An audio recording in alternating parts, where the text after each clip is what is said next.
This is a Wilson's bird of paradise. He's brightly coloured, but about the size of a sparrow.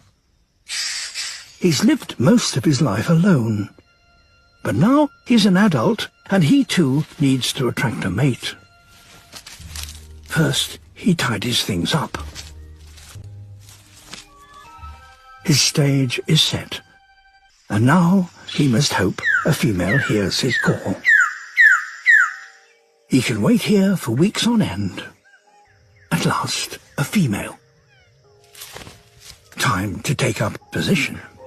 She will judge him by the brightness of his feathers. But for the female to see him at his best, he needs her to perch directly above his sage.